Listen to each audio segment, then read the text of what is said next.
Bonsoir à tous. Je suis Vincent Hamou, expert comptable commissaire aux comptes. On va vous co-animer cela avec Marine Julien, expert comptable commissaire aux comptes et également membre de PA, une qualité et non des moindres.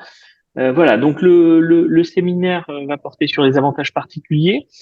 Alors, on peut peut-être commencer à faire défiler le sommaire, tout simplement. On va commencer par un petit hop là, on va faire avancer un petit peu le hop, il faut 2 secondes pour que ça avance. Voilà, le sommaire, ça va commencer par par un préambule où on va vous décrire un petit peu les ADP. On va vous expliquer également les limites de cette présentation aussi. Et enfin, vous présenter, voilà, hop, et voilà, vous présenter les principaux ADP. Donc ensuite, les deux parties qui suivent, ce sont justement les principaux droits pécuniaires attachés aux actions de préférence. La suivante, les principaux droits politiques. Et enfin, la quatrième partie de cette formation portera sur les missions du commissaire aux avantages particuliers.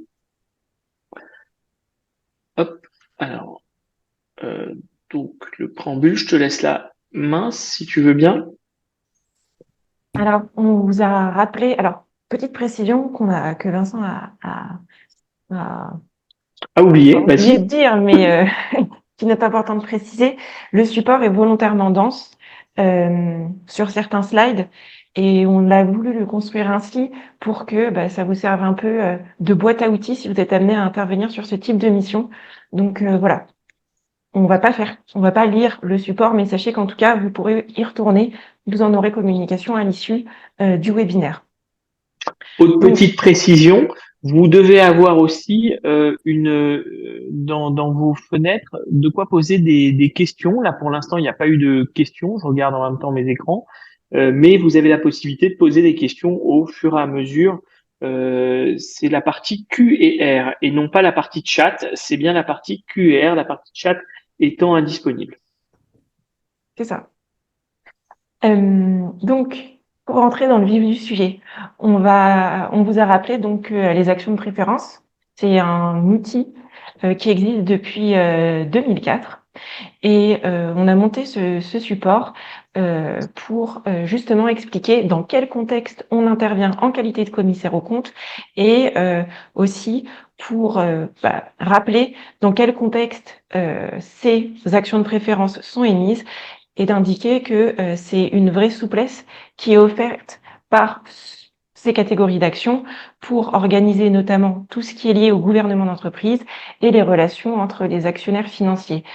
On intervient régulièrement avec Vincent sur ce type de mission et ce qu'on voit, c'est qu'on rencontre et qu'on est désigné en qualité de commissaire aux avantages particuliers lors des levées de fonds, quand il y a un fonds d'investissement, par exemple, qui entre, et pour récompenser le risque qu'il prend en misant sur une jeune pousse, des actions spécifiques vont être créées.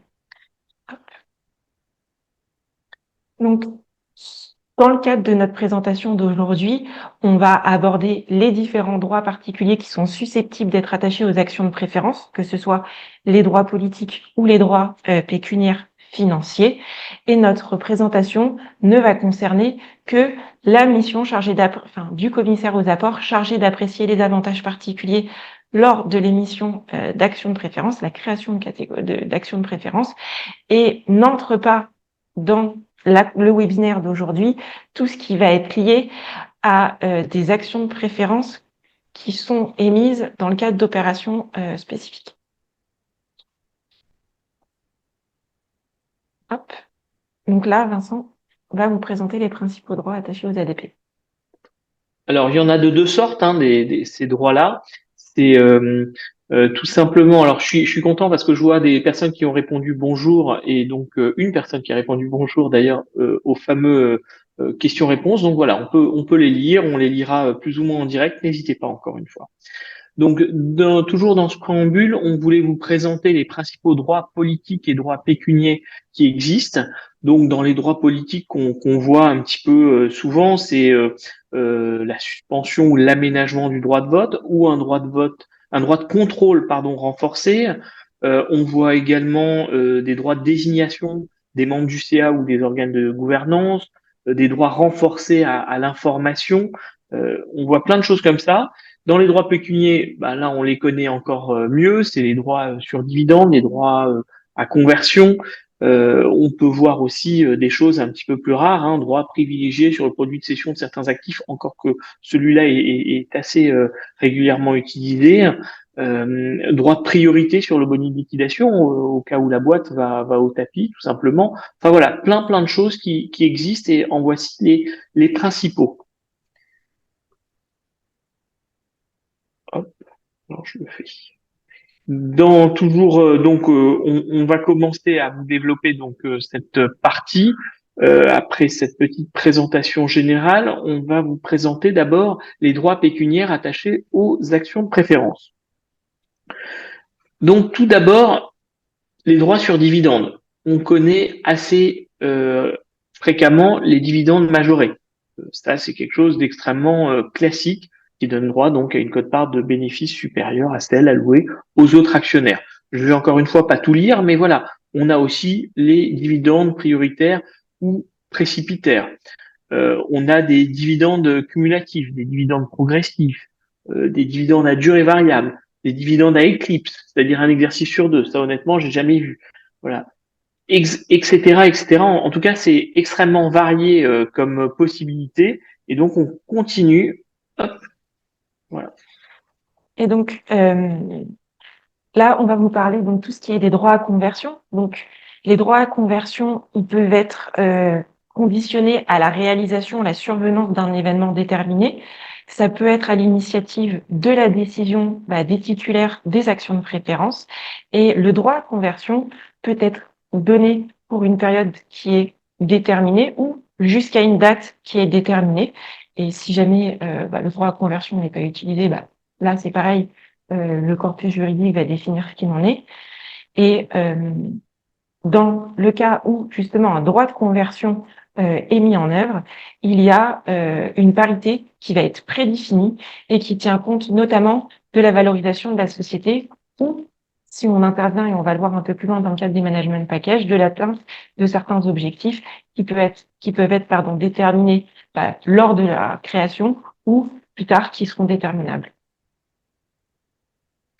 Il peut aussi y avoir des droits liés au rachat d'ADP.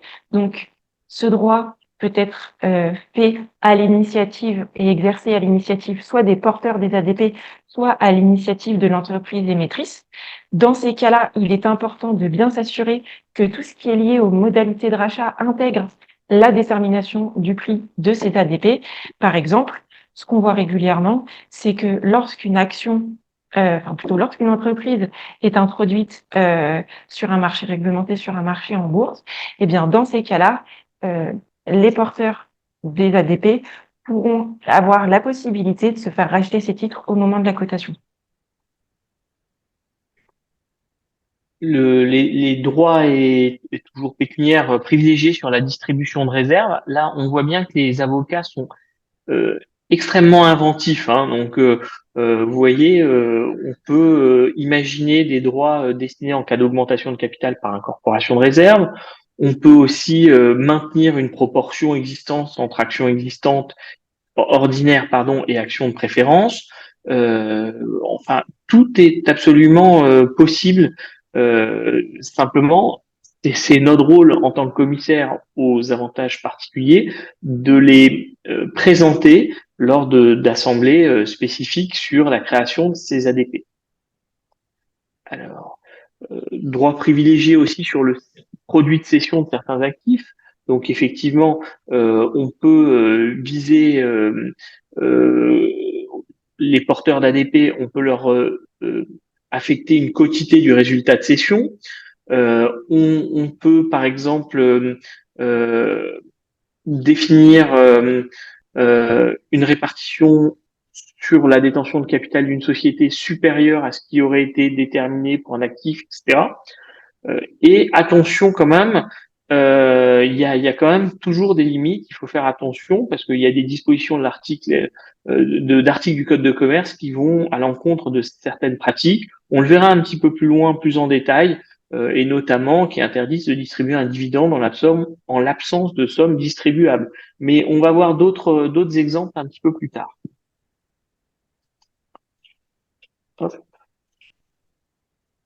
Alors là, on va parler du droit de priorité sur le boni de liquidation. Alors, c'est un pari qui est pris sur l'avenir par les porteurs d'ADP dans la mesure où c'est que si la société est en liquidation que cet avantage pourra ou non être octroyé. Et donc, comment est-ce qu'il est organisé? Il est prévu, donc c'est ce qu'on disait, en cas de dissolution ou en cas de liquidation, et les actions privilégiées seront remboursées en priorité pour leur montant nominal. Et ensuite, en fonction, il pourra y avoir une quote-part supérieure par rapport aux autres actions dans le boni de liquidation qui peut être prévu en faveur des actions de préférence. Néanmoins, on attire votre attention sur le fait que ces droits ne peuvent être exercés qu'une fois que les créanciers sont payés. Donc ça, typiquement, ça peut être une petite précision qu'on apporte dans notre rapport de commissaire aux avantages particuliers au moment où dans la partie de notre rapport, on explique un peu on explique, oui, ce qui se cache derrière chacun des droits. Ensuite, on a également tout ce qui est lié aux droits préférentiels sur le prix de cession des titres de la société. Donc ça, en général, on rencontre ce type d'avantages lorsque on a des capitaux investisseurs, donc typiquement des fonds d'investissement, où ce qui se passe, c'est que la répartition du prix de cession va être modulée en fonction de certains agrégats, et ce mécanisme d'ajustement de prix vont être fonction de rang de priorité par rapport au prix de cession qui va être dealé. Donc, pareil, ce qu'on dit souvent, c'est que c'est les derniers rentrés, vu que c'est ceux qui auront souscrit les ADP, qui vont être dans ce cas-là les premiers servis. Donc, il peut y avoir aussi, ces mécanismes peuvent être mis en œuvre de façon différenciée en fonction du prix proposé. Et ce qu'on voit aussi souvent, c'est qu'ils ont vocation à s'appliquer pleinement quand le prix est bas, et ce mécanisme sera neutralisé quand le prix est de nature à satisfaire les attentes de tous les associés, qu'ils soient des associés porteurs d'actions de préférence ou d'actions ordinaires. Alors, juste avant de vous présenter le petit tableau qu'on a là avec l'utilisation, on a eu une question d'Idrich en ligne, donc merci déjà pour l'avoir posé cette première question, c'est jamais facile. On se pose la question, on nous pose la question, est-ce qu'il y a un délai de viduité qui s'applique entre deux missions de commissariat aux avantages particuliers dans une même société? Alors oui, on va en parler un petit peu plus loin aussi dans le support, mais oui, il y a bien un délai de viduité de 3 ans. On peut pas réaliser des missions dans la société et en même temps être commissaire aux avantages particuliers. On se doit d'être complètement indépendant avec la société. Donc on va revenir un petit peu plus loin sur ces aspects-là. J'en vois une aussi. On va en parler juste après. Idriss, une ADP émise à titre gratuit peut-elle comporter un droit à dividende majoré sans limitation dans le temps? C'est une très bonne question, d'autant que elle fait partie du petit quiz, cette question. Donc, bravo pour l'avoir posée. On va y répondre. Alors, pour revenir à notre support, donc on a ce petit tableau qui nous donne l'utilisation et la fréquence surtout d'utilisation des avantages particuliers. Euh, euh, on a par exemple euh, les droits sur dividendes prioritaires qui sont extrêmement fréquents. Les droits sur dividendes en fonction du résultat d'une ou plusieurs filiales, c'est des actions traçantes, c'est fréquent aussi. On a un droit de conversion qui est fréquent.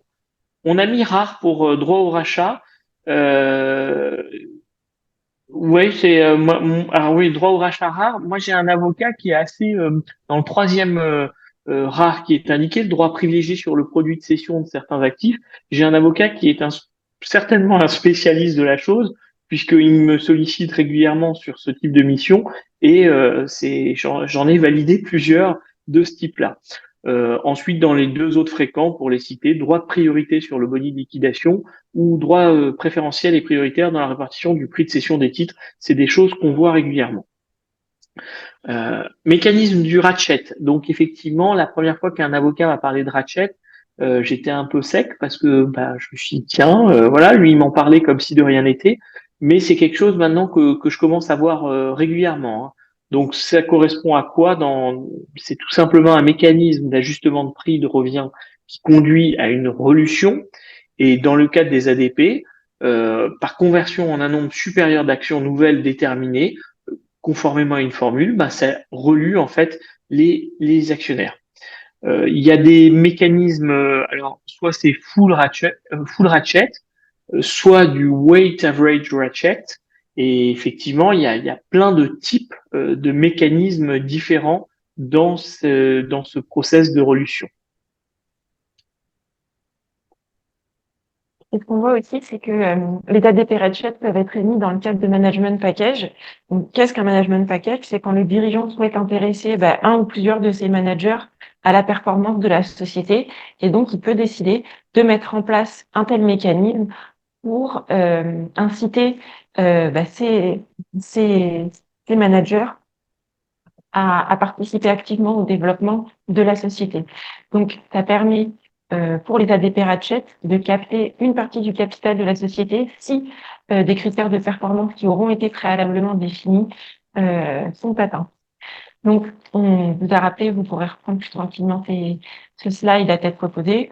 En général, ces ADP sont émises pour une durée comprise entre 4 et 6 ans, et il y a une souplesse qui est relativement importante. Pourquoi? Parce que on peut vraiment construire le mécanisme d'incitation en fonction des agrégats qui sont vraiment propres à l'entreprise. Ce qui se passe, c'est que donc au moment du débouclage, soit les managers vont avoir atteint leurs objectifs, et dans ces cas-là, c'est top parce que on va mettre en œuvre la formule de calcul qui aura été indiquée dans les termes et conditions. Et dans ces cas-là, il y aura une plus-value qui sera réalisée par les managers. Et dans le cas où les performances n'auront pas été atteintes, le montant capté par les ADP correspondra à un euro symbolique. Et dans ces cas-là, les managers auront perdu l'intégralité de leur investissement initial. Il y a quand même la possibilité pour le dirigeant de restructurer le plan d'intéressement qui avait été initialement établi en baissant les objectifs, sinon en allongeant la durée de quelques années supplémentaires pour permettre justement à ces managers de continuer à bosser pour le développement de la société. Donc pareil, on vous a fait un zoom sur la valorisation de ces ADP qui constituent le management package, et donc les souscripteurs vont devoir s'acquitter du prix de ces ADP qui représente la valeur qui sera payée aujourd'hui pour pouvoir bénéficier du potentiel survaleur qu'il y aura dans le futur, donc soit à la date de sortie de l'investisseur financier. Après, le risque, c'est ce qu'on vous met, c'est la perte du montant investi si jamais ils n'arrivent pas à atteindre les performances qu'on leur a fixées.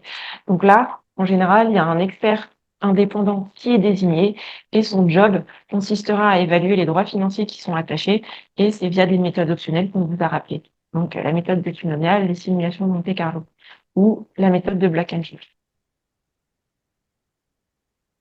Merci Marine. Alors, on passe à un autre sujet après les ratchets, sur le caractère licite des droits pécuniaires qui sont attachés aux actions de préférence. Donc, il faut toujours vérifier que les droits pécuniaires conférés ne sont pas contraires à la loi. C'est peut-être ce qu'il y a de plus dur. Donc ici, sont stipulées quelques interdictions. Ça vous permettra de vous aider effectivement. Là, on a quelques articles du Code de commerce. Alors, je les cite pas, mais par exemple, il est interdit de stipuler un intérêt fixe ou intercalaire au profit des actionnaires. Un autre article indique interdiction de distribution d'un dividende en l'absence de somme distribuable. Celui-là, on l'a déjà cité. Un autre article encore qui interdit de transformer ou convertir des titres de capital en valeur mobilière représentative de créances. On ne peut pas transformer donc des actions en obligations, hein, sous-entendu. Voilà, il y a plusieurs articles comme ça qui montrent certaines interdictions. Le dernier, interdiction par exemple d'affecter à un actionnaire la totalité du bénéfice ou de l'exonérer de la totalité des pertes, ou bien d'exclure un actionnaire de la totalité du bénéfice ou de mettre à sa charge la totalité des pertes. Ce qu'on appelle en droit les clauses léonines, c'est-à-dire la clause du lion qui donne ou qui enlève tout ou partie des droits à un actionnaire. C'est quelque chose qu'on ne peut pas faire. On ne peut pas effectivement dire que c'est tel actionnaire qui se prend tous les risques, et tandis que les autres ne prennent aucun risque pécuniaire en l'occurrence. Voilà. Euh, je pense que c'est bon pour ça. Alors, hop, si on continue.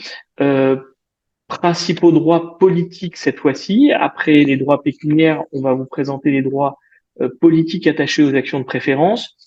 Alors, ensuite, je sais pas si Marine, toi, tu as une réponse. On nous demande en fait, bonjour, pouvez-vous nous confirmer que le délai de viduité de 3 ans s'applique entre ah ben, la question a disparu en Entre direct. deux missions de commissariat aux avantages particuliers, et oui, normalement, si vous êtes amené à intervenir en qualité de commissaire aux avantages particuliers, il y a le délai de 3 ans à respecter, c'est-à-dire que vous intervenez en 2020, et logiquement, vous êtes à blanc en 21, 22, 23, et vous pouvez réintervenir en 24. Ouais, voilà, moi c'est ça que j'ai compris. Et on m'indique aussi que ah oui, d'accord. Il y a quelqu'un qui a répondu en ligne. C'est ce qu'on m'explique à la régie. Ok. Donc je te laisse lancer la partie sur les droits politiques. Ouais, tout à fait. Alors peut-être juste avant de démarrer sur la partie droit politique avec Vincent, on voulait parler du guide qui avait été établi et sur lequel qu'on a utilisé pour préparer le support. Donc c'était le guide de la CNCC qui avait été publié en février 2014. Entre-temps, il y a de l'eau qui a coulé sous les ponts avec notamment la loi Pacte, et le support qu'on vous a monté aujourd'hui tient compte justement de toute la mise à jour qui a été faite. On a fait ce travail-là d'actualisation de l'ouvrage, même s'il est encore valable. Donc n'hésitez pas à vous en servir. Je crois qu'il est plus disponible. On peut peut-être le trouver sur le marché noir. Il n'est pas disponible non plus en PDF, mais en tout cas, si vous l'avez, n'hésitez pas à l'utiliser. Et je Donc, précise que c'est plus Marine qui a créé le support. Hein. J'ai vraiment pas fait grand-chose par rapport à elle. euh, si on revient donc plus particulièrement sur les droits politiques et les droits attachés aux ADP, vous verrez les 3 prochains slides, c'est des visuels sur les différents droits politiques qu'on peut être amené à rencontrer. Donc, le premier, c'est tout ce qui va être lié à de la gouvernance sur le contrôle qu'il peut y avoir, soit via le pacte, soit les statuts. Et là, c'est au niveau de la gouvernance, les ADP vont permettre, est-ce qu'on va pouvoir moduler et intervenir sur la composition des organes de direction, ou à l'inverse, est-ce que les ADP dont on va être porteurs vont nous permettre d'avoir accès à une information un peu privilégiée par rapport aux catégories d'actions classiques, ordinaires. Euh, donc, si on vient et qu'on zoome sur les ce qui est lié à l'information, ça va être est-ce qu'on peut obtenir des informations qui sont spécifiques? On n'est pas un actionnaire classique quand on est porteur d'un ADP et qu'on a un droit d'information. On peut, par exemple, demander à avoir des reportings mensuels. On peut demander à avoir des situations trimestrielles. Tout ça, le contenu des informations et la nature des documents qu'on peut être amené à demander va dépendre un peu des éléments que l'associé estimera nécessaires pour avoir une bonne idée du suivi euh, euh, de ces différents investissements. Donc là, typiquement, c'est ce qu'on disait un peu plus haut au niveau des décisions qui nécessitent l'accord préalable des investisseurs. Il peut aussi y avoir euh, des, euh, des modalités de vote, donc soit à majorité simple, soit qualifiée, où on peut dire qu'on peut influencer sur la possibilité d'autoriser une catégorie d'actionnaires à participer en amont à certains votes, ce qui fait que s'ils bloquent, c'est censuré, ça passera pas au niveau de l'Assemblée des assemblées générales ou d'ensemble des associés sièges. Donc voilà. Et ça, c'est pareil, la liste des décisions qu'on peut être amené à rencontrer et qui feront l'objet d'un veto varie en fonction des opérations et des investisseurs qui sont derrière. Alors ensuite, sur les natures des droits particuliers politiques, il y en a de deux sortes. D'abord les droits de vote, mais il y a aussi d'autres droits politiques qu'on va voir juste après. Hein. On les connaît, mais en tête, moi, les droits politiques, pour moi, c'était droit de vote. On est en plein dans les élections, donc j'avais ça en tête, mais il y en a plein d'autres et on les connaît. Donc, par exemple, sur les droits de vote, c'est pour ça que c'est vraiment intéressant de remonter son code de commerce quand on fait ce genre de mission, ou mieux le guide, comme tu l'as précisé, Marine. C'est effectivement, là par exemple, on a l'article L228-11 du code de commerce où on nous indique que le droit de vote peut être supprimé de manière temporaire ou permanente.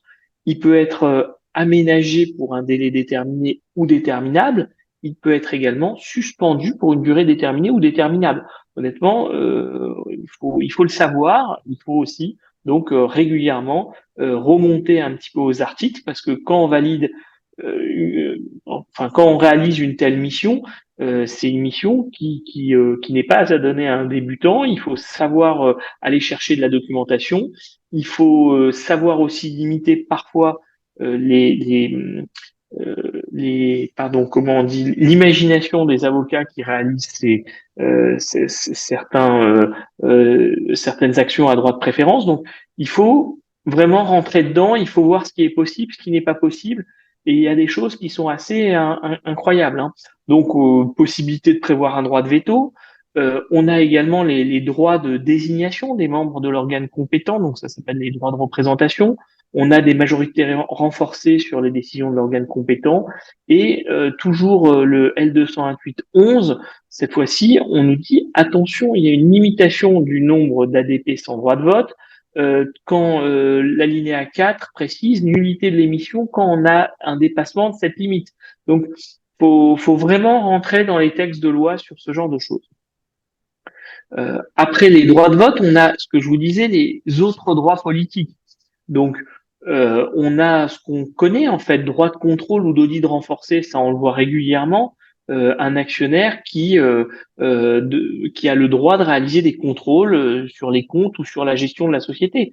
On peut désigner, vous le savez, un commissaire aux comptes dès lors qu'on a 10% du départ d'une société, mais on peut même avec ce type d'action, même avec 1%, 2%, etc., avoir des droits d'audit renforcés, pas uniquement nommer un commissaire aux comptes, mais aller rentrer dans les comptes de la société via un auditeur, etc. Donc nous, en tant qu'auditeur, ça nous intéresse parce qu'on pourrait très bien être nommé. Alors, on ne fait pas les deux, évidemment, mais on pourrait être nommé sur de telles missions. On a dans les autres droits politiques assez classiques les attributions de sièges dans les organes de gestion ou de contrôle. Bon, je vous laisse voir encore 2 secondes le slide puisqu'il y en a d'autres. Droit d'information financière renforcé, ou les droits ou les obligations relatives à la transmission des actions, les clauses d'agrément. Ça aussi, c'est quelque chose d'extrêmement fréquent, les droits de préemption et les clauses d'inaliénabilité temporaire. Ça, c'est des choses qu'on voit également. Alors, au niveau des spécificités des actions de préférence négatives, alors là, se pose la question de quel est l'intérêt politique d'émettre des actions de préférence négatives? Parce qu'on se dit qu'il y a action de préférence, pourquoi est-ce que un associé ferait, entre guillemets, la bêtise d'accepter des actions qui sont moins avantageuses que des actions ordinaires? L'intérêt, c'est quoi? C'est de pouvoir moduler et diminuer le droit de vote d'un associé ou d'une catégorie d'associés, de le diminuer ou de le supprimer, ou alors de limiter la possibilité de nommer des membres dans les organes d'administration ou de surveillance. Donc là, c'est quoi l'idée? C'est de dire que par exemple, les associés fondateurs vont pouvoir continuer à exercer leurs fonctions de direction, etc., mais potentiellement, s'ils l'acceptent, d'avoir un droit de vote moindre. Voilà. On peut aussi prévoir que les actions de préférence soient complètement dénuées du droit préférentiel de souscription. Là, ce qui fait que ils n'auraient pas la possibilité de souscrire en priorité là-dessus. Et du coup, quand on est sur ce type d'action de préférence négative, il y a différentes questions qu'il faut se poser justement pour bien les appréhender et les définir. Donc, on a mis 3 exemples. Donc, on va s'interroger pour savoir si c'est uniquement des actions qui confèrent des droits inférieurs aux actions ordinaires.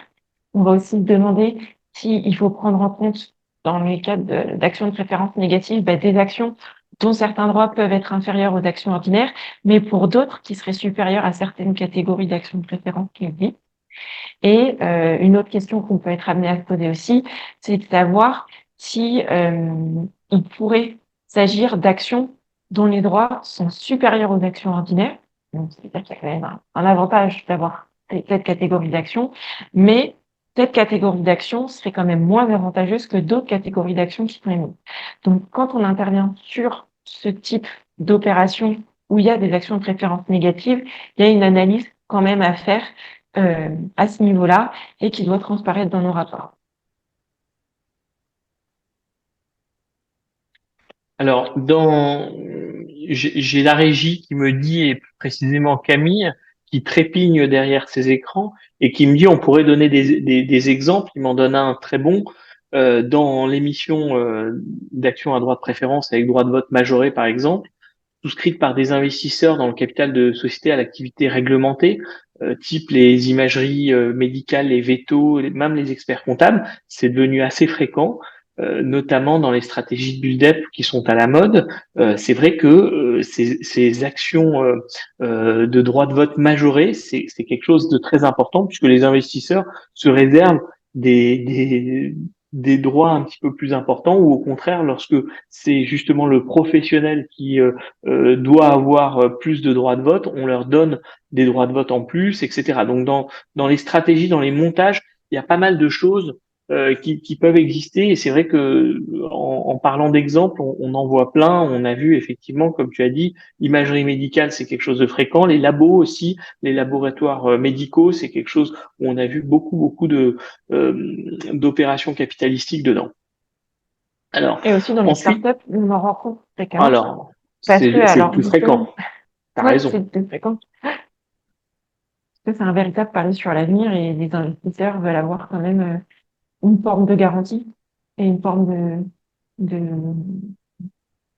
pas Bah de sécurité, mais en tout cas, ils veulent avoir la possibilité que si jamais la start-up devient une licorne, bah, de pouvoir bénéficier des risques, des avantages, oui, et d'être rémunéré sur les risques qu'ils ont pris au départ. ouais, c'est ça, avec aussi des avantages sur le boni de liquidation au cas où ça se passe mal, des choses comme ça. Effectivement, les startups, c'est nos plus grands apporteurs de business dans ce type d'opération, hein, tu as raison. Et là, on a une question. Dans le cadre de notre mission, devons-nous rechercher les avantages particuliers ou doivent-ils nous être communiqués? Alors, logiquement, ils doivent nous être communiqués, mais quand on prend connaissance de la Des statuts du documentation projet de juridique, statut surtout. ouais, projet de statut, le projet des termes et conditions, le projet de rapport du président, etc. Faut pas Ça hésiter apparaît. à faire des markups et à interroger et à faire à échanger avec les avocats, avec les clients pour dire ben voilà, là on a telle compréhension potentiellement, est-ce que ça pourrait être un avantage particulier ou pas? Parce que selon notre compréhension, il n'a pas été recensé tel quel, mais ça pourrait l'être. Donc enfin, c'est très important d'échanger euh, et de poser toutes les questions qu'il faut poser. En fait, moi, j'ai une règle simple, hein, c'est dès lors on rompt l'égalité entre actionnaires, finalement, ça devient un avantage particulier. Donc, effectivement, normalement, les avocats sont pas fous. Ils nous sollicitent pour justement établir des rapports sur les avantages particuliers. Donc, dès lors que ils mettent des avantages particuliers dans les statuts, ils nous les communiquent. Et comme tu dis, Marine, il faut quand même aller regarder de temps en temps s'il n'y a pas quelque chose qu'ils n'ont pas dit et qu'on interprète d'une autre façon que voilà, c'est tout. Mais en général, c'est assez flagrant parce qu'ils changent un article ou deux dans les statuts et rajoutent des nouvelles actions de catégorie X, Y, Z et c'est là que se font des actions de préférence. C'est ça. Et je dirais que pour compléter ce que tu viens de dire, c'est que, enfin, il y a, entre guillemets, un principe qu'il faut toujours avoir en tête, et ça, je pense que c'est valable un peu pour tous les types de missions. Bah, il n'y a pas de question con. Et s'il y a un doute, bah, il n'y a pas de doute, vaut mieux poser la question et avoir le cœur net et, et éviter toute ambiguïté ou tout quiproquo ou tout malentendu. Parce que derrière, bah, si nous, on n'a pas compris certains éléments dans la mesure où notre rapport a vocation ensuite à être communiqué bah, aux associés et à ceux qui vont prendre la décision bah, d'émettre ou pas cette catégorie d'action, bah, c'est important qu'ils aient conscience bah, des différents sujets et des différents droits ou avantages ou désavantages qui sont attachés à ces actions. Et tu l'as dit, quand on comprend pas, c'est pas les associés qui sont des normalement moins sachants que nous, même si ça a été très échangé, etc. Il vaut mieux qu'on comprenne. si on a le moindre doute, tu as raison, ça veut dire qu'il y a potentiellement un problème, donc il faut absolument éclaircir le point. C'est la base, tu as raison. Alors, si on revient à notre petit support, les limites à l'aménagement des droits de vote, comme on disait, quelle attention accorder. Donc là, on a deux slides qui se suivent avec des choses assez pointues. Je vais pas trop sortir de ce qui était indiqué par écrit, ça parle de soi-même, mais c'est assez pointu. Effectivement, il faut toujours remonter encore une fois à ces articles, hein, parce que c'est là que ça fait beaucoup. Euh, c'est effectivement les limites à l'aménagement du droit de vote. C'est à examiner au regard des articles du Code de commerce, comme la limitation du nombre de voix et les modalités de délibération. L'actionnaire aussi qui est titulaire d'action de préférence sans droit de vote, bah là, vous allez voir que on se réfère à un article du Code civil cette fois-ci. Donc c'est vraiment des choses pointues où il faut rentrer dedans. C'est pas simplement ce qu'on m'avait dit une fois. Ouais, ça revient à recopier les les projets de statut, les projets de caractéristiques des ADP. Non, non, c'est un petit peu plus pointu que ça. Il faut avoir vraiment un esprit critique. Par exemple, le dernier paragraphe, lorsque les ADP sont privés de droit de vote, l'émission ou la conversion d'action ne doit pas avoir pour effet d'enfreindre les dispositions de l'article L228-11 du Code de commerce. Donc attention, tout est possible. Enfin, il y a des pièges hein, à droite à gauche, donc ne pas prendre tout pour argent comptant. Alors toujours quelle attention accorder. Là effectivement, on parle de l'ASA plutôt, le droit de désignation des membres du CA. Quand effectivement ils sont donnés aux titulaires d'ADP, ça ne doit pas non plus entrer en conflit avec les dispositions légales d'ordre public, comme la nomination par l'organe délibérant des administrateurs ou des membres du conseil de surveillance. Donc là, tout ça, c'est régi par d'autres articles et il faut pas que du coup les nouveaux les nouvelles actions donnent des droits qui diffèrent des articles de loi qui prévoient tout cela dans une SA où tout est très réglementé. Effectivement, c'est plutôt en SAS qu'on voit les ADP. Hein. Possibilité, par exemple, de priver les ADP du droit de vote, ça ne doit pas conduire à priver les détenteurs de la possibilité de participer aux réunions de l'organe délibérant. Forcément, ça, c'est l'article 1844 alinéa 1 du Code civil qui indique que justement, on doit systématiquement pouvoir participer à l'AG. Donc, si l'ADP nous empêche de participer à l'AG, on est hors la loi. Donc, évidemment, voilà ce genre de limite, il faut en faire attention. On a aussi des clauses d'inaliénabilité des actions qui peuvent pas contrevenir, que ce soit dans les sociétés par action ou dans les SAS, à différentes dispositions. Par exemple, il faut que ce soit justifié par un intérêt sérieux et légitime, ou ça ne peut pas excéder une durée de 10 ans. Voilà, c'est ce genre de choses où il faut toujours remonter un petit peu aux articles et ne pas valider sans vraiment une attention soutenue. Là, avec Vincent, on a voulu vous faire un focus un peu sur les particularités liées à la SAS pour les droits politiques. Donc, quand les actions de préférence sont créées avec des droits particuliers, il n'y a pas forcément lieu d'appliquer les dispositions légales et réglementaires qui sont prévues pour les actions de préférence. La question qu'il faut se poser, c'est est-ce que mon droit politique inclut ou pas une suppression du droit de vote? Et dans ces cas-là, si on est dans un cas où le droit politique n'inclut pas une suppression du droit de vote, c'est le principe de la liberté contractuelle qui a été instauré par les articles L227 du Code de commerce, donc qui sont propres à la société par action simplifiée. Et dans ces cas-là, les actions sont assorties de droits politiques ne sont pas nécessairement des actions de préférence. Et dans ces cas-là, il y a le choix pour la société d'appliquer ou pas les textes légaux et réglementaires liés aux actions de préférence. À l'inverse, quand le droit politique inclut une suppression du droit de vote, là, on peut plus considérer que les articles L227 et suivants du Code de commerce qui s'affranchissent des règles de la privation du droit de vote s'appliquent. Et là, ça rentre nécessairement dans le champ des actions de préférence et on doit impérativement appliquer les textes légaux et réglementaires qui concernent les actions de préférence. Donc là, c'était important pour nous d'attirer votre attention là-dessus, de bien s'interroger sur est-ce que le droit politique qui est émis inclut ou pas une suppression du droit de vote, parce que du coup, l'approche ne sera pas la même. Et là, on va rentrer dans le vif du sujet, dans ce qui nous excite entre guillemets plus. Donc, c'est comment est-ce qu'on traite la mission en qualité de commissaire aux avantages particuliers. Alors évidemment, on a commencé un petit peu à vous en parler, mais la démarche particulière, pardon, la démarche générale, elle est assez simple pour apprécier les avantages particuliers. Comme toujours en commissariat, quand on est auditeur, on connaît. Petit 1, acceptation de la mission. Forcément, là, ça passe par des petits entretiens. D'accord, on n'est pas en incompatibilité. Ok, on y va. Ensuite, forcément, une fois qu'on est nommé, prise de connaissance de l'opération, il faut comprendre l'opération dans son ensemble, puis apprécier les droits particuliers. On en a un petit peu parlé en amont. Apprécier les droits particuliers, ça veut pas dire simplement les comprendre, ça veut dire aussi s'assurer que ils sont pas contraires à d'autres dispositions législatives, etc.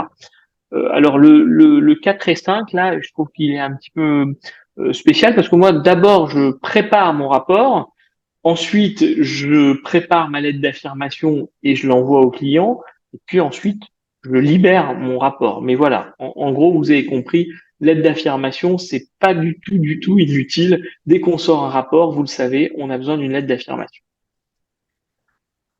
Alors, les modalités de désignation du commissaire aux avantages particuliers pour justement apprécier ces actions de préférence.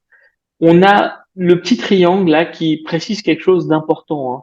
Lorsqu'on est dans une constitution, on n'a pas besoin d'un commissaire aux avantages particuliers. Quand vraiment il y a des ADP dans les statuts de constitution, pas besoin de nous.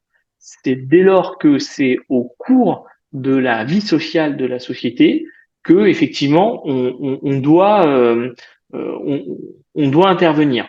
Alors pour la petite histoire, on est désigné depuis quelque temps à l'unanimité des fondateurs, des associés, hein, plutôt des associés en général, Et à depuis la défaut loi par passe.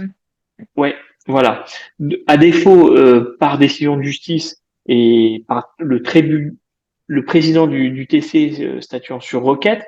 Donc moi je le vois dès qu'il y a 3, 4 associés, on est nommé directement par les associés à l'unanimité. Dès lors qu'on est dans des startups avec 50 investisseurs, bon bah là les avocats cherchent plus, ils font une requête au président du tribunal de commerce et on est nommé. Alors, on doit être choisi sur les CAC inscrits. On doit faire attention aux incompatibilités. C'est listé à l'article L200, L822-11. Et pour répondre à la question qui est en cours, moi je vous renvoie au L228-15 et qui a été mise à jour avec la loi Pacte. Donc, je répète, hein, le commissaire aux avantages particuliers, c'est un CAC qui n'a pas réalisé depuis 3 ans et qui ne réalise pas de mission au sein de la société depuis 3 ans. Donc, l'intervention du CAP est requise pour les émissions réservées à une ou plusieurs personnes nommément désignées. Voilà. Je sais pas si tu veux rajouter quelque chose, Marine, parce que je vois que les questions sont Oui. là-dessus. Vas-y. Il y a le CAC de la société peut-il effectuer ce genre de mission? C'est ce qu'on a vu tout à l'heure. On est soumis aux incompatibilités, c'est pas C'est possible. Donc, ça. si vous êtes le CAC, ben, malheureusement, vous ne pouvez pas faire cette mission. Ensuite, on a une autre question, c'est le délai de validité doit s'appliquer si je suis nommé CAP à la création d'une société, puis qu'elle procède à un apport en nature. X semaines après, on ne peut pas être nommé commissaire aux apports après. Alors si, il n'y a rien qui l'interdit, c'est vous ne pouvez pas être commissaire aux avantages particuliers si, dans les 3 années ayant précédé l'émission et la création puis l'émission des actions de préférence, vous avez été commissaire aux apports. Par contre, rien n'empêche que vous soyez commissaire aux avantages particuliers, puis commissaire aux apports. Et parfois, vous pouvez être les deux en même temps. Et pour répondre à la question sur le CAC de la société peut-il effectuer ce genre de mission, tu as répondu. Moi, je précise, en gros, le CAC de la société, il peut réaliser qu'une sorte de mission spéciale, c'est la transformation et quelques missions de commissariat ad hoc de temps en temps quand il n'est pas en incompatibilité. Mais voilà, c'est surtout la transfo. Et quelques missions sur les augmentations de capital par compensation de créances, par exemple, ça arrive souvent. Oui, ça, il y a un tableau dans la NI 5, tome 3, je crois, non, tome 5, qui récapitule et qui résume pour chaque opération si c'est le CAC ou Un CAC, un CAC. Voilà. Et exactement. ensuite, Vincent, je ne sais pas si tu veux répondre, quelle est la valeur de la lettre d'affirmation vis-à-vis des tiers? Alors, elle n'est pas vis-à-vis des tiers, si c'est ça, si c'est la bonne réponse. Moi, je dirais que c'est effectivement, c'est pas vis-à-vis d'un tiers, c'est entre un commissaire aux comptes et son client. Donc, c'est là pour effectivement, comment faire disparaître un doute sur un point qui doit être un détail, parce que si c'est un point de fond, la lettre d'affirmation, ça suffit pas. C'est pas parce que le client va vous affirmer que son cheval est blanc que vous devez le prendre pour argent comptant. Vous devez réaliser des diligences et donc surtout pas accepter de tout mettre dans la lettre d'affirmation sous prétexte que c'est le client qui le dit. Mais la lettre d'affirmation pour lever des petits doutes, des petites choses, ça peut être pas mal. Ou pour se faire confirmer des choses qui nous ont été dites oralement et dont on n'a pas les Exactement. éléments par écrit. Voilà. Ouais, parce que le mail c'est pas mal, mais c'est pas toujours suffisant. C'est ça. Donc là, bah, c'est ce on a anticipé le slide. Donc la répartition entre le commissaire aux avantages particuliers et le commissaire aux comptes. Donc c'est ce que disait Vincent. On peut intervenir lors de la constitution de la société, modulo si on est dans une SAS, et que les avantages particuliers sont intégrés au niveau des statuts. Et on peut aussi intervenir en cours de vie sociale. Et donc là, bah, c'est pareil. Quand on est sur une nouvelle catégorie d'action qui a vocation à être créée, donc ça veut dire que bah, il n'y a jamais eu de commissaire aux avantages particuliers, là on intervient. À l'inverse, quand c'est une action de préférence qui a déjà fait l'objet d'une émission, dans ces cas-là, c'est le commissaire aux comptes qui intervient. Et c'est ce qu'on vous disait, pour aller un peu plus loin, vous avez un tableau de synthèse dans la note d'information numéro 5, on vous a mis les pages qui reprend les interventions entre le commissaire aux comptes et le commissaire aux avantages particuliers, et ce, dans chaque situation. Alors là, c'est juste pour info, il y a eu un flou au départ avant la loi Pacte et on avait des difficultés d'interprétation sur la notion d'actionnaire nommément désigné, où on savait pas forcément comment est-ce qu'on devait l'appréhender. Là-dessus, il y avait eu une réponse ministérielle qui avait été donnée en 2004 et la loi Pacte est venue mettre fin à cette imprécision et a remplacé donc les termes de l'article L228-15 alinéa 1 du Code de commerce. Donc, on ne parle plus d'un ou plusieurs actionnaires nommément désignés, mais là, on parle de une ou plusieurs personnes nommément désignées. Donc, ça permet de montrer qu'on n'est pas sur les actionnaires existants, mais qu'on peut intégrer aussi à ceux qui ont vocation à rentrer. Alors l'acceptation, bon, quelque chose finalement assez classique. Hein, on examine notre situation au regard des dispositions de deux articles, hein, L228-15 et L822-11, au regard aussi des principes généraux du code de déontologie, notamment sur l'indépendance et la compétence. Donc en fait, sur ce genre de mission, ben préalablement, on peut rencontrer les dirigeants de la société. Sur ce genre de mission, je sais pas toi, Marine, moi ça m'est, je pense, à peu près jamais arrivé. Par contre, les avoir en ligne, oui. Avoir fait peut-être même des visios depuis 3-4 ans, oui. Pour comprendre un petit peu la boîte, etc. Ça, oui. Maintenant, se déplacer chez le client sur ce genre de mission, je vous avoue que non. Échanger beaucoup avec l'avocat, ça, oui. Mais ensuite, il faut vraiment comprendre le contexte. Hein. Ça, c'est important parce que c'est selon le contexte, selon que ce soit l'entrée d'un fonds, selon que ce soit justement une réorganisation d'un groupe, etc.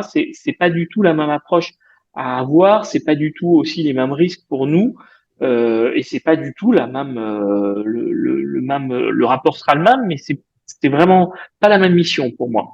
Donc, on nous dit aussi que le CAC pourrait être invité par les représentants de la société à participer à cette réunion. Ça, je l'ai déjà vu parce que effectivement, c'est intéressant d'avoir l'avis du confrère, même si effectivement il y a le secret professionnel. Ensuite, on parle pas tellement de l'activité de la boîte quand c'est le CAC, parce que ça, le DAF, le dirigeant peut nous parler de l'activité de la boîte sans que ce soit le CAC, mais qui est embêté au niveau du secret professionnel. Mais le CAC, c'est intéressant parce que il peut nous expliquer un petit peu le fonctionnement, qui dirige vraiment, etc. Ça peut être pas mal, je l'ai déjà vu. Voilà, il faut vraiment l'utiliser à bon escient puisqu'il peut être très limité aussi dans ce qu'il dit. Ensuite, on a également, hop là, euh, toujours pareil, hein, avant d'accepter, on doit s'assurer d'abord qu'on dispose de compétences et de l'expérience nécessaires pour faire face aux difficultés de la mission. Alors, c'est des missions, on l'a dit tout à l'heure, techniques, c'est pas non plus des missions ultra complexes non plus, même si, encore une fois, faut pas avoir peur de se jeter dans le bouquin qu'a montré Marine ou tout simplement dans la doctrine juridique dans sur le site de la CNCC, effectivement, on retrouve pas mal de choses sur Sidonie. Voilà, je cherchais le prénom. Sur Sidonie, il va falloir manger un petit peu de choses, chercher. Il faut trouver un petit peu de temps. Et notamment, quand on dit trouver un petit peu de temps, il faut être attentif aux éléments suivants. C'est souvent des missions qu'on a envie d'accepter parce qu'on se dit, oh, ça va, c'est facile. Il y a deux avantages particuliers. On m'a bien expliqué, c'est des avantages particuliers assez classiques. Mais encore une fois, faut aller quand même vérifier qu'on ne soit pas complètement à côté de la plaque. Donc, est-ce qu'on n'est pas limité par des délais ou par des honoraires aussi, hein? On a vu aussi des avocats qui essayaient, eux, ils valident souvent les avocats un package d'honoraires. Donc, si ils arrivent à vous faire tenir dans quelques centaines d'euros, ils sont très satisfaits. Si vous leur dites que vous avez besoin de plusieurs milliers d'euros, ils se disent, oh là là, ça vient en moins de ce que j'ai négocié en global. Donc attention aux avocats qui nous expliquent que c'est très simple quand ça ne l'est pas toujours. Donc voilà, est-ce qu'on dispose bien des compétences d'abord, mais normalement on les a, il n'y a pas de raison. Est-ce qu'on a aussi un collaborateur qui peut nous aider justement sur cette mission? Et puis tout autre motif qui pourrait avoir une incidence sur la mission. Dernier point, en cas d'acceptation, cette fois-ci, on est à l'étape où on a accepté, on établit la lettre de mission qu'on adresse évidemment aux dirigeants. On va faire référence dans cette lettre de mission à notre désignation. On fait référence à l'opération envisagée. Moi, j'ai un paragraphe pour chacune de ces étapes sont citées finalement dans ma lettre de mission. Lettre de mission, je l'établis une fois que je suis désigné. Donc forcément, je dis, vous m'avez désigné par décision unanime ou par le tribunal de commerce qui m'a désigné, etc. La description de l'opération, c'est dans le cadre de. Les objectifs de la mission, c'est parce que vous faites une opération qui est de nature à, à recapitaliser le groupe ou autre. Ce que je vais faire aussi, la description des diligences, la description des limites, c'est prévu, hein, toujours dans le manuel que tu as présenté, il y a un exemple de lettre de mission qui est très bien fichu, qui tourne, hein, on a tous un petit peu le même modèle de lettre de mission. Mais voilà, faut pas hésiter à préciser dès la lettre de mission qu'on risque de demander une lettre d'affirmation. Faut évidemment, quand je vois la lettre de mission peut comprendre, moi j'aurais dit doit comprendre les honoraires. Ça peut même être parfois une fourchette d'honoraires. C'est pas la peine de s'engager sur un montant précis. Parfois, il est intéressant de dire que les honoraires vont être dans une fourchette parce qu'on sait que on va passer finalement plus de temps parce que justement il y a un avantage particulier qui a été difficile.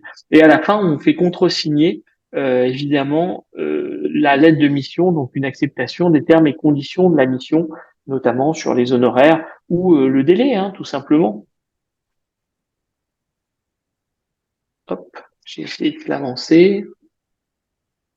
Voilà. Alors attends, là on a deux questions. Vous confirmez que l'on peut exercer simultanément la mission de commissaire aux apports et celle de commissaire aux avantages particuliers? Oui, si c'est des opérations qui sont simultanées.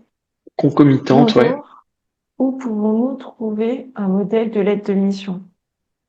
Là, soit vous avez nos coordonnées, on peut vous envoyer un modèle.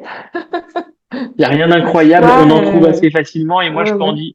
je peux aussi les adresser si vous voulez. Ouais, faut pas hésiter à faire appel à un ami. C'est l'intérêt aussi de participer à ce mouvement d'ensemble pour agir. Faut pas hésiter à lancer une bouteille à la mer. En général, on est plusieurs à vous répondre. Donc, voilà. Prise de connaissance de l'opération par le commissaire aux avantages particuliers chargé d'apprécier les avantages particuliers. Donc là, c'est ce qu'on a l'habitude d'avoir dans l'ensemble des missions sur lesquelles on intervient. La prise de connaissance de l'opération, c'est ce que disait Vincent tout à l'heure, c'est super important. Super important, pourquoi? Parce qu'on comprend déjà l'activité et surtout, on va comprendre dans quel contexte est émis, est créé et émis les actions de préférence.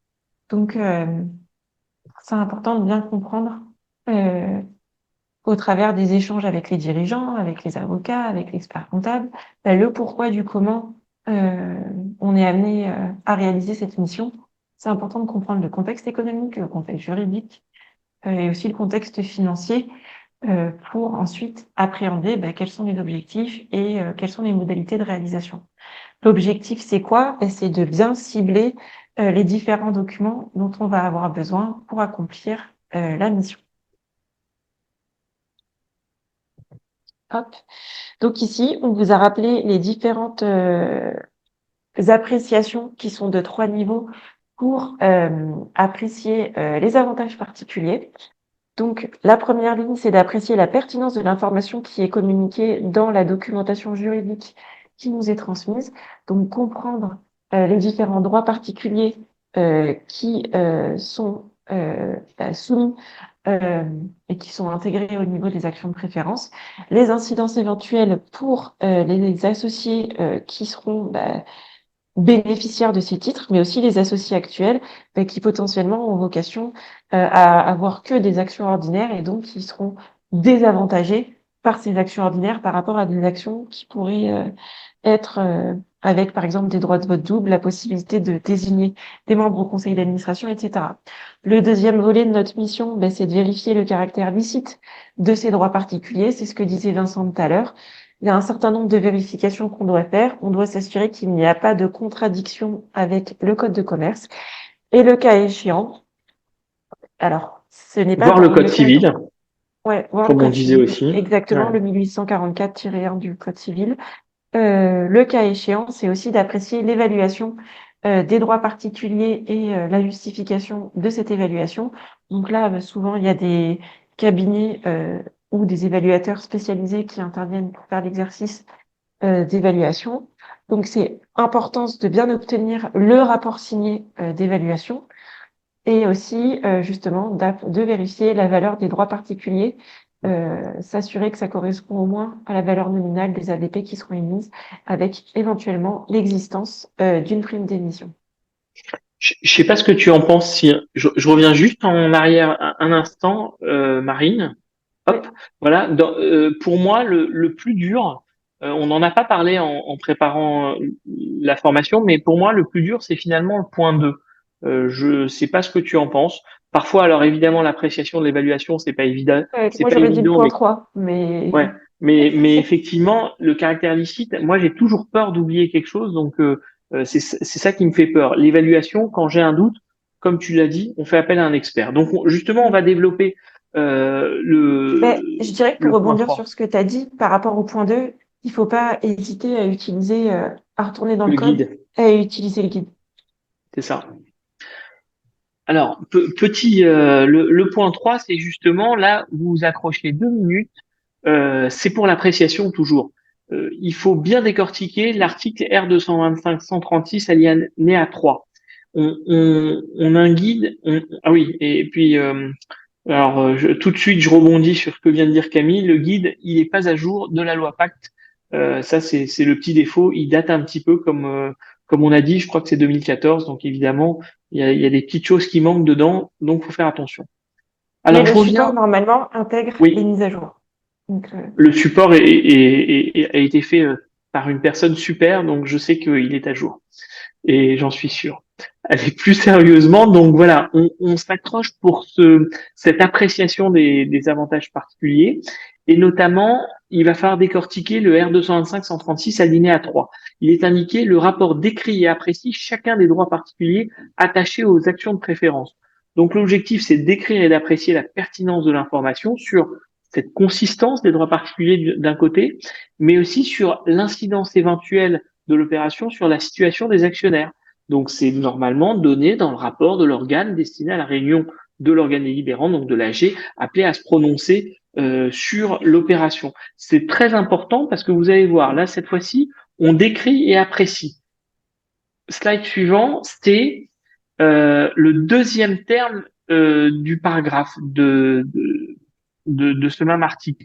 S'il y a lieu, il y a bien s'il y a lieu, il indique, notre rapport, donc, pour ces droits particuliers, quel mode d'évaluation a été retenu et pourquoi il a été retenu. Donc, l'expression s'il y a lieu, elle signifie que les droits particuliers attachés aux ADP peuvent être évaluables ou non évaluables. C'est bien que de temps en temps, il est impossible d'évaluer ces avantages particuliers. Donc, en fait, l'indication dans le rapport du CAP, c'est du mode d'évaluation retenu par la société et sa justification n'a lieu d'être que pour autant que les droits particuliers dont sont assortis les ADP sont susceptibles de faire l'objet d'une évaluation et que la société, en plus, a communiqué une information appropriée à ce titre. C'est pas uniquement, effectivement, ont été évalués, c'est la société doit communiquer l'information appropriée. Alors, troisième slide sur ce point. Hop, est-ce que ça a changé? Non. Hop, je refais. Voilà. Tac. On a une petite question, Vincent. Vas-y. Bonjour, pouvez-vous me confirmer que l'on peut réaliser la mission de commissaire aux avantages particuliers à la création de la société, puis être nommé commissaire aux comptes de cette société à l'issue de cette mission d'avantages particuliers? Pour moi, oui. Oui, moi je suis pas à jour sur les questions. Hop, descendre. Pour moi, oui, c'est comme quand on intervient en qualité de commissaire Non, aux apports et qu'ensuite on emporte le mandat de non, commissaire. mais pour moi, c'est surtout que on réalise pas de mission de commissaire aux avantages particuliers à la création, puisque si c'est à la Mais ça création, dépend. c'est dans les Si statuts. c'est pas une SAS. Ah, c'était que pour les SS. Tu as raison, bravo. Bon, et en général, je sais pas ce que tu en penses aussi, Marine, mais on voit les avantages particuliers à 99% dans les SS. Hein. Mm. Bon. J'en ai jamais eu sur autre chose, moi. Mm. Voilà. Mais voilà, effectivement, si on est dans une SAS, il n'y a pas. Et sinon, toi, tu as dit quoi? Tu as dit il n'y a pas Y a pas de, incompatibilité. pour moi, il y a pas d'incompatibilité. On peut être commissaire aux avantages particuliers et ensuite récupérer le Non. mandat. Oui. Puisqu'en fait, en tant que commissaire au compte, on va pas s'exprimer sur justement les statuts finalement. Mm. Donc, c'est deux missions distinctes et on ne sera pas en incompatibilité. Je suis assez d'accord. Ensuite, on nous précise aussi, il faut préciser dans la décision de désignation qu'on a fait une mission de cap avant sa désignation, comme pour les CA avant désignation. Je sais pas si tu veux réagir là-dessus, Marine. J'arrive pas à comprendre. T'es où, pardon, je vois pas. Dans le, c'est une question de Camille. On va réfléchir, on vous revient. Alors, on revient au support, puisque j'ai coupé un peu la présentation. Donc, on dit, là, c'est le petit schéma qui récapitule. Euh, on a dit, c'est appréciation s'il y a le fameux s'il y a lieu de l'évaluation des droits particuliers. Donc, les droits particuliers dont sont assortis les ADP sont-ils susceptibles d'être évalués? Non, on en reste là. Oui, on se pose la question, est-ce que la société a procédé à son évaluation ainsi qu'à sa justification et est-ce que le rapport de l'organe délibérant à l'organe délibérant fait bien état de cette évaluation et de sa justification? C'est oui ou c'est non? Si c'est non, bah, le commissaire aux avantages particuliers identifie les méthodes d'évaluation qui auraient pu être retenues en la circonstance. Si c'est oui, le commissaire aux avantages particuliers, pardon, va apprécier le bien fondé des méthodes d'évaluation, va vérifier que ces méthodes ont été correctement appliquées et va mettre en œuvre des tests de sensibilité sur les principales hypothèses. Et s'il l'estime nécessaire, il met en œuvre une ou plusieurs méthodes alternatives jugées pertinentes. Autrement dit, là, on est quand même dans une mission beaucoup plus poussée qu'une simple reprise des avantages particuliers qui n'ont pas été évalués. Il faut bien faire attention dans ce genre de mission justement quand on décide des honoraires qu'on veut proposer, s'il y a l'évaluation ou non. Vous voyez bien que ça va pas du tout être la même chose. Et juste pour revenir sur la question qui nous a été posée, sur laquelle on vous a apporté une réponse, la question de Patrick sur le fait de pouvoir être commissaire aux comptes quand on a réalisé préalablement une mission de commissaire aux avantages particuliers. Ce qui va être important dans ces cas-là, c'est de bien mentionner notre intervention en qualité de commissaire aux avantages particuliers dans la décision des associés qui procèdent à notre nomination en qualité de commissaire aux comptes. Et ça, c'est valable aussi quand on intervient en qualité, mais là, c'est commissaire aux apports, qu'on est désigné ensuite postérieurement en qualité de commissaire aux comptes, donc audit légal. Là, quand c'est dans le délai de 2 ans, qu'on je reformule. Quand on a été désigné commissaire aux apports et que on est désigné ensuite dans les 2 ans en qualité de commissaire aux comptes audit légal, il faut préciser dans la désignation qu'on est intervenu en qualité de commissaire aux apports. Je ferme Ouais. la parenthèse. Alors, je te laisse continuer, Marine, sur sa lancée. Yes, tout à fait. Hop. Alors, on va passer donc à l'appréciation des droits particuliers par le commissaire aux avantages particuliers, donc chargé d'apprécier les avantages particuliers. Là, on vous a mis en exemple, donc c'est dans les guides de février 2014 de la compagnie, donc la typologie des droits particuliers et les approches de valorisation. Donc ça, c'est un tableau à avoir sous le coude pour appréhender si l'évaluation qui nous a été communiquée a mis en œuvre ces approches ou pas. Est-ce qu'on est sur une approche intrinsèque type DCF ou est-ce qu'on est sur une approche optionnelle, notamment dans tout ce qui est droit de priorité sur le bonus de liquidation et droit préférentiel et prioritaire sur la répartition du prix de cession. Là, donc, on revient un peu sur les affirmations de la direction. C'était l'étape 4 sur le premier slide de cette partie. La lettre d'affirmation, donc, à l'issue de nos travaux, on va être amené à établir une lettre d'affirmation pour se faire confirmer des informations qui ont pu nous être données oralement, ou alors vraiment on souhaite avoir une confirmation sur un point très spécifique, un peu comme dans toutes les missions qu'on est amené à faire en qualité de commissaire aux comptes. Et dans ce cas-là, euh, on fait attention à la rédaction. On peut aussi décider de ne pas solliciter une lettre d'affirmation, mais dans ces cas-là, il faudra qu'on explique dans notre dossier de travail, parce qu'évidemment, il y a un dossier de travail, on l'a pas précisé, mais on va autant le dire maintenant. Il y a un dossier de travail qui est monté, et donc il faut expliquer pourquoi on a considéré qu'il n'était pas nécessaire d'établir une telle lettre d'affirmation dans le cadre de nos diligences. Donc là, on vous a mis des exemples sur les paragraphes qu'on peut être amené à retrouver dans les lettres d'affirmation. Typiquement, moi je sais que sur la centaine de missions que j'ai faites commissaire aux avantages particuliers, il y a peut-être 90% où j'ai pas eu communication de rapport d'évaluation. Dans ces cas-là, je l'écris noir sur blanc dans mon rapport. Et aussi, je me fais confirmer le fait que le caractère les ADP n'a pas un caractère, n'ont pas un caractère Évaluable. évaluable. Mm. Voilà. Donc, ici, on est sur le plan du rapport. Donc là, c'est pareil, vous l'avez dans le guide, mais ça permet, c'est un peu le même style de construction que sur les autres missions. Il y a forcément un titre, un destinataire, une introduction. La première partie, ça va être la présentation de l'opération. Donc, c'est dans quel contexte on intervient. En général, elle est relativement succincte.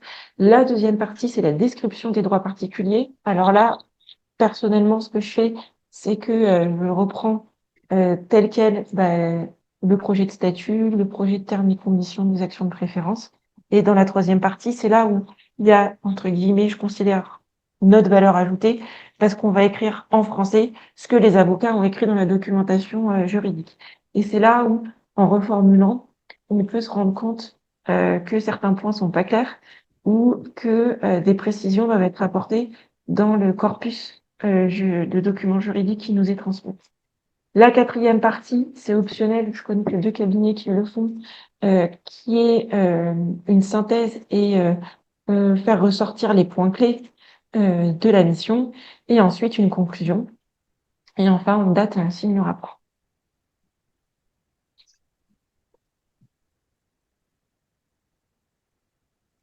Alors ensuite, on va vous développer très brièvement hein, la première partie, donc la présentation de l'opération. Tout d'abord, c'est toujours pareil, hein, contexte, pourquoi on réalise l'opération également, et puis on décrit de manière synthétique, mais surtout on ne se prononce pas sur l'opération envisagée. Hein, c'est pas notre rôle, on est là pour la décrire mais absolument pas pour dire si c'est opportun ou non.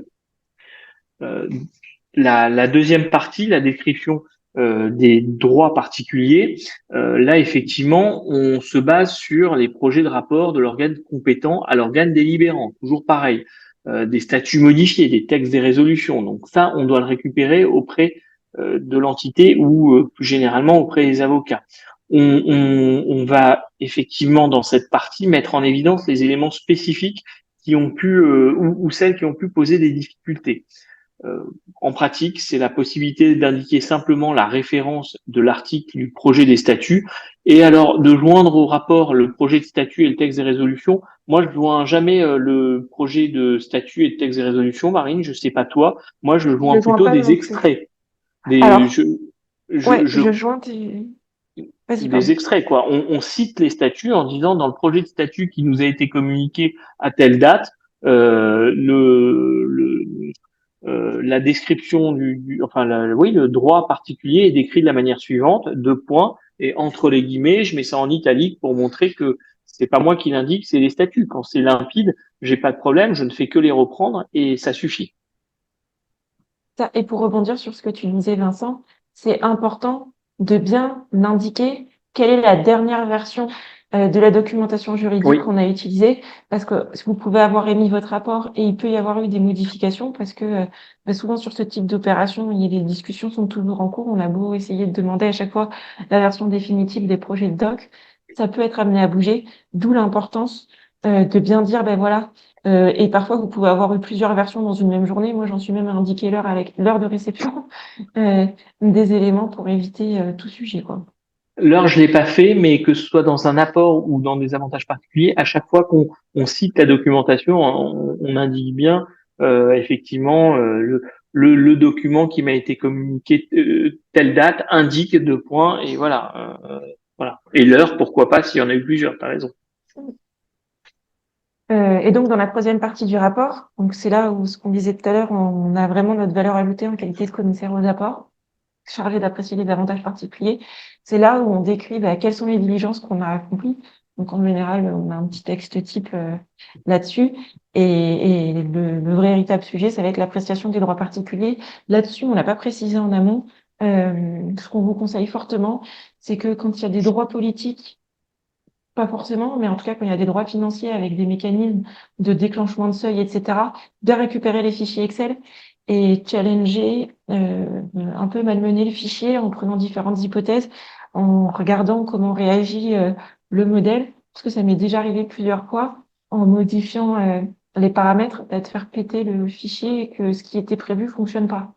Donc, quand on envoie le petit email aux avocats et qu'on explique quel est le sujet, en général, ils nous disent merci parce que on a un peu malmené leur fichier, ce qu'ils n'ont pas forcément fait, et ça leur permet d'ajuster le tir et d'éviter un certain nombre de conflits et de contentieux derrière. Donc, je dirais que faut pas hésiter à demander ces fichiers-là, et si on ne les a pas, ou qu'on les a eus, mais que la rédaction ou le mécanisme est d'une certaine complexité. Pareil, l'écrire dans le rapport, bien attirer l'attention du lecteur sur le fait que c'est des mécanismes ou des avantages qui peuvent être complexes à appréhender. Et donc, de bien retourner au fichier de calcul. Parfois, il y en a qui sont annexés. Et bien comprendre et bien se poser avant de procéder au vote sur certaines résolutions. Donc, pour revenir donc au support et de manière plus pragmatique, on va présenter de manière synthétique et pédagogique les différents droits qui sont assortis, dont sont assortis les actions de préférence. C'est là où on parle en français quand les avocats parfois parlent en avocat. Donc, ils font des phrases très longues, etc. C'est bien de faire des phrases courtes. On indique aussi, le cas échéant, quels sont les droits qui, par nature, n'ont pas vocation à faire l'objet d'une évaluation. On fait aussi on indique ceux qui sont susceptibles d'être modélisés.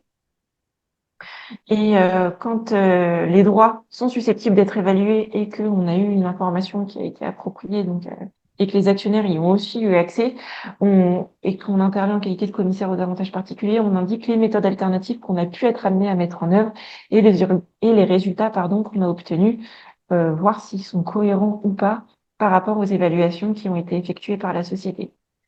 Et donc voilà. Hop. Ensuite, on passe au résultat des travaux et donc à l'exercice du jugement professionnel. Donc là, ça revient à dire ce qu'on s'est déjà dit. Donc on va indiquer ou pas si les droits particuliers dont sont assorties les actions de préférence sont évaluables ou pas. Donc ça, c'est un des points de notre mission, et aussi si l'évaluation de ces droits particuliers a été effectuée et justifiée, ou tout bonnement, si on n'a pas eu d'évaluation, on l'écrit noir sur blanc dans notre rapport.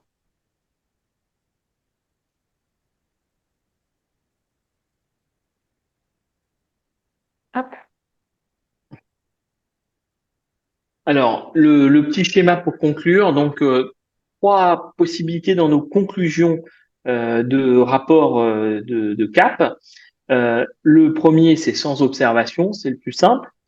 Le troisième, je passe directement sur celui de droite, c'est avec observation sur le caractère licite des droits particuliers. Moi, j'en ai jamais eu parce que je pense que en fait, on échange. J'ai déjà eu des droits particuliers où j'étais un petit peu pas tout à fait d'accord avec les avocats et donc on a changé soit la formulation, soit le fond. Et du coup, j'ai jamais émis un rapport sur le caractère licite des droits particuliers parce que s'il y a eu un doute, on l'a levé. Et celui qui existe aussi avec observation sur la pertinence de l'information relative à la consistance des droits particuliers et ou à l'incidence de l'opération sur la situation des actionnaires.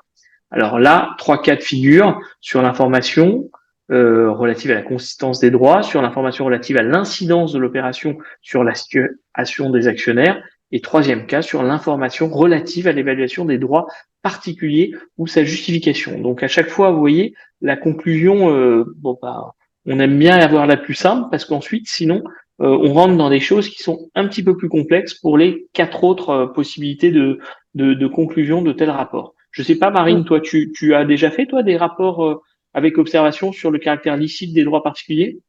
Ouais.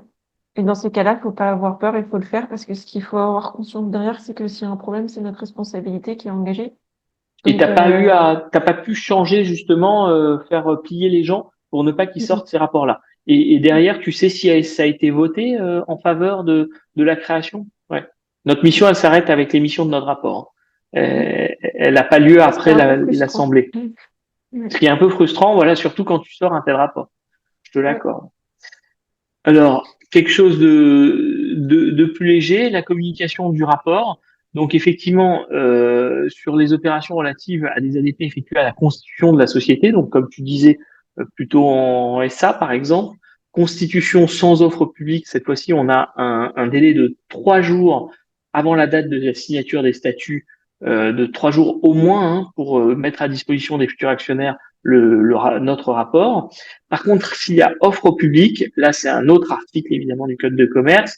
Et là, c'est 8 jours au moins avant la date de l'Assemblée générale constitutive. Et puis, on nous précise à l'adresse prévue du siège, indiquée dans le bulletin de souscription, et où, je ne sais pas si c'est et ou si c'est où, mais je pense que c'est et, puisque c'est public, au greffe du TC dans le ressort duquel est situé ce siège. Voilà, je pense que ça, c'est quand même quelque chose d'assez rare, mais c'est pour les grosses boîtes et qui sont créées, donc je sais pas. Et donc, pour la communication du rapport du commissaire aux avantages particuliers lorsque l'opération a lieu en cours de vie sociale, C'est ce donc qu'on là, connaît le par rapport plus. aux 3 jours qui étaient mentionnés dans le précédent slide, là, on est sur un délai de 8 jours au moins pour procéder à l'émission de notre rapport. Toutefois, et ça, c'est une possibilité qui est offerte par l'article R225-136 alinéa 5 du Code de commerce, si la désignation en qualité de commissaire aux avantages particuliers précise que ce délai peut être réduit et que tous les associés y consentent par écrit, dans ce cas-là, le délai peut être réduit. Donc ça, c'est pareil quand on est chaud marron dans les délais, il faut pas hésiter à, quand on intervient en amont de la désignation, à faire rajouter cette phrase-là et cette décision-là quand on peut. C'est quelque chose qu'on voit fréquemment et effectivement, comme tu dis, c'est pour réduire un petit peu les délais, mais voilà, on a le droit de le faire, mais il faut que ce soit préalablement à la désignation, et donc c'est une décision unanime des associés.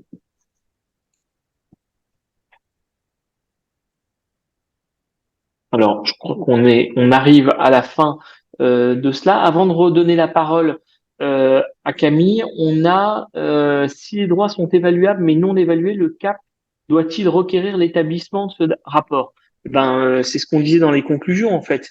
On doit effectivement conclure d'une certaine façon. On peut aussi dire, puisqu'ils sont évaluables, essayer de faire appel à un expert qui va les évaluer.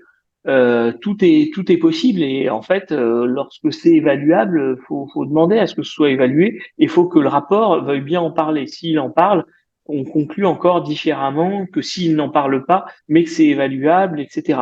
Donc toutes les possibilités sont envisagées. Et il y a encore une dernière question, Camille. Non, c'est celle à laquelle j'ai répondu, Ouais, je c'était pense. celle-là. Voilà. Alors, on revient, merci la régie. Camille, enfin, sauf s'il y a des questions supplémentaires, mais je crois que ça y est, ça s'est arrêté les questions. Donc déjà, merci beaucoup pour être restés aussi nombreux. Là, on est